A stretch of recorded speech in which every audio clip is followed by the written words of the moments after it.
So hey guys, welcome to new video. तो आज की वीडियो में मैं आपको एक्सप्लेन करने वाला हूँ हॉलीवुड की साथ 2016 की मूवी एक्समैन एपोकलिप्स को, जो कि एमसीयू और एक्समैन फ्रेंचाइजी की काफी शानदार मूवी है। तो खैर बिना टाइम वेस्ट किए आप वीडियो को लाइक कर दें, साथ ही हमारे चैनल को सब्सक्राइब भी कर दें और हम सुनाते हैं आपको एक्समैन एपोकलिप्स मूवी की कहानी। मूवी की शुरुआत में 3600 साल पहले मिस्र का समय दिखाया जाता है, जहाँ पर दुनिया का पहला म्यूटेंट जिसका नाम एपोकलिप्स होता है वो अपनी बॉडी को दूसरे की बॉडी से चेंज कर रहा होता है और उस दूसरे म्यूटेंट में हीलिंग की पावर होती है। लेकिन कुछ लोग वहाँ पर बगावत करने लगते हैं, जिसकी वजह से वहाँ पे जंग छिड़ जाती है और वो पिरामिड टूटने लगता है। अभी तक एपोकलिप्स ने अपने बॉडी को पूरी तरीके से चेंज नहीं किया था, लेकिन तभी वो पिरामिड टूटने के कारण उस पर एक बहुत ही बड़ा पत्थर गिरने वाला था।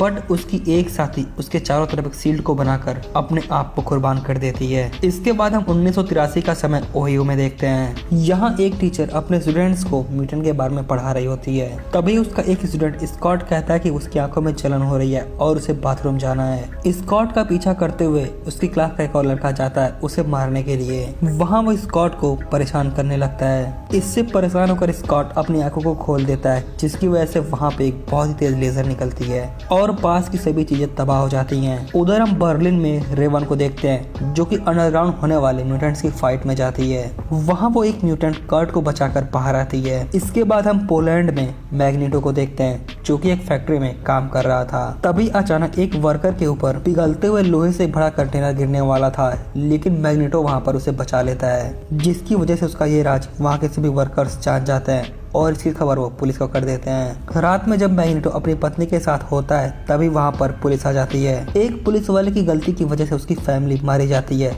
जिसकी वजह से मैग्नेटो उन सभी पुलिस वालों को मार देता है। उधर एलेक्स समर अपने भाई स्कॉट को जेवियर स्कूल में लेकर आता है। वहाँ उसकी मुलाकात जीन से होती है। प्रोफेसर चार्ल्स और हैंक स्कॉट को अपनी पावर कंट्रोल करने के बारे में सिखाते हैं। इसके बाद हम इजिप्ट का सीन देखते हैं, जहाँ पे एक CIA एजेंट मोयरा मोंटेगर एपोकलिप्स के बारे में जानने की कोशिश कर रही होती है, जिसकी वजह से वो पिरामिड के अंदर चली जाती है। ये जगह वही होती है जहाँ पर एपोकलिप्स दफन होता है। तभी ऊपर से कवर हट जाने के कारण अंदर धूप चली आती है, जिसकी वजह से एपोकलिप्स जिंदा हो जाता है। एपोकलिप्स अपनी पावर का यूज करके वहां से निकलता है, जिसकी वजह से आसपास की सभी चीजें तबाह हो जाती हैं। उधर जेवियर हाई स्कूल में चार्ल्स जीन की आवाज सुनकर उसके पास जाता है। चार्ल्स उसके माइंड को पढ़ने की कोशिश करता है, जिससे जीन उठ जाती है और वो कहते हैं कि मैंने दुनिया को अंत होते हुए देखा है। लेकिन चार्ल्स उससे कहता है कि यह तुम्हारा केवल वहम है। इसके बाद चार्ल्स सेरेब्रो में जाता है। उसकी मदद से वो मोयरा को देखता है और हैंक से कहता है कि तुम्हें मोयरा के पास जाना चाहिए। उधर मिस्र में कुछ लोग स्टॉर्म को परेशान कर रहे होते हैं,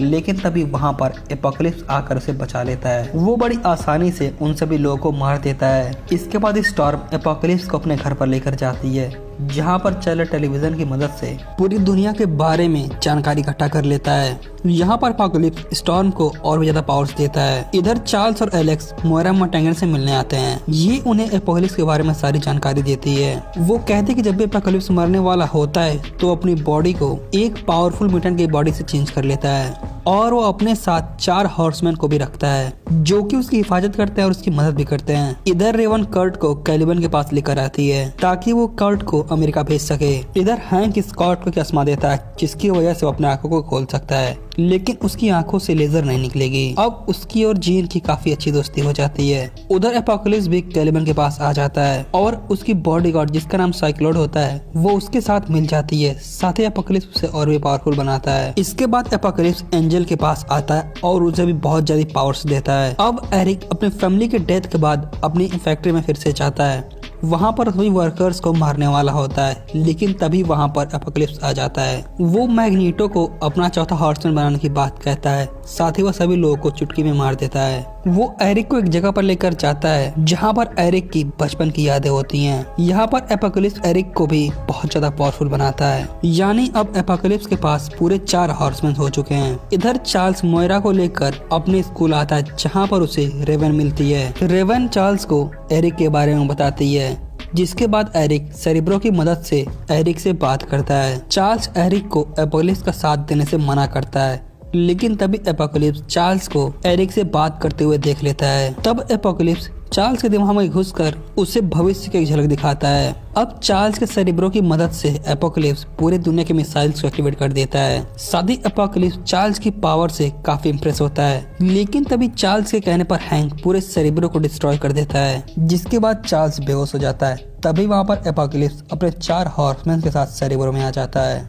वो चार्ल्स को ले जा रहा होता है, लेकिन तभी एलेक्स अपनी पावर से उस पर वार करता है, लेकिन एपोकलिप्स वहाँ से चला जाता है। बट सामने एक सिलेंडर होता है जिसमें आग लग जाती है और वहाँ पर बहुत ही बड़ा धमाका हो जाता है। तभी वहाँ पर एक और म्यूटेंट जिसका नाम पिएट्रो मैक्सिमोव है, वो वहाँ पर आ जाता है। उसके पास फ्लैश वाली पावर थी, यानी कि वो बहुत तेजी से चल सकता था। वहाँ वो धमाका देखकर स्कूल के सभी स्टूडेंट को बचाता है। सभी लोग बाहर आने के बाद मिस्टिक को देखते हैं, जिसके बाद मिस्टिक अपनी बॉडी को चेंज करके इंसानी रूप में आ जाती है। तभी स्कॉट, जिन और कट कहीं घूमने गए होते हैं।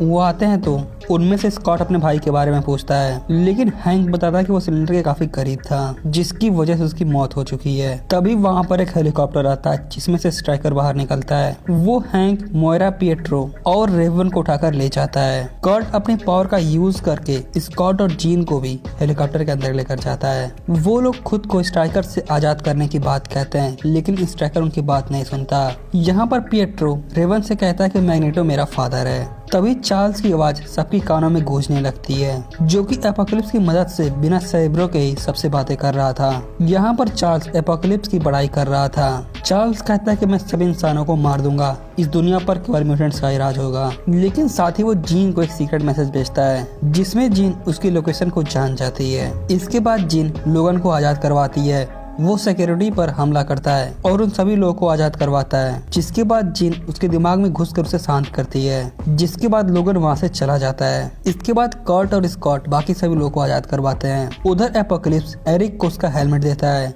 वो एरिक को दुनिया में मौजूद सभी लोगों को मारने के लिए कहता है। इसके बाद एक्समैन अपनी स्पेसशिप की मदद से चार्ल्स को बचाने के लिए जाते हैं। इधर एपोकलिप्स चार्ल्स के साथ अपनी बॉडी को ट्रांसफॉर्म करने के लिए तैयार था। इसके बाद एक्समैन वहाँ पर पहुँच जाते हैं। यहाँ पर रेवन एरिक को समझाने की कोशिश करती है, लेकिन एरिक उसकी बात को नहीं सुनता। उधर बाकी एक्समैन हॉर्समैन से लड़ रहे होते हैं और एपोकलिप्स अपनी बॉडी को ट्रांसफॉर्म करने के लिए तैयार हो गया था। इस प्रोसेस के शुरू होने के बाद चार्ल्स के बाल उसके सर से गायब हो जाते हैं, लेकिन इस प्रोसेस के पूरा होने से पहले कर्ट वहाँ पर आकर चार्ल्स को स्पेसशिप के अंदर लेकर आता है। जिसके बाद पिएट्रो एपोकलिप्स को मारने लगता है, लेकिन बाद में एपोकलिप्स उसे पकड़कर साइक्लोड को उसे मारने के लिए कहता है। बट साइक्लोड एपोकलिप्स को ही मार देती है, क्योंकि दरअसल वो रेवन होती है। बट एपोकलिप्स उसे ही मारने लगता है। ये देखकर चार्ल्स एपोकलिप्स के दिमाग में चला जाता है उसे मारने के लिए, लेकिन एपोकलिप्स इतना पावरफुल होता है कि वो चार्ल्स को ही मारने लगता है। उधर असली दुनिया में भी एपोकलिप्स चार्ल्स को मारने जा रहा था, लेकिन तभी एरिक एपोकलिप्स को रोकने लगता है।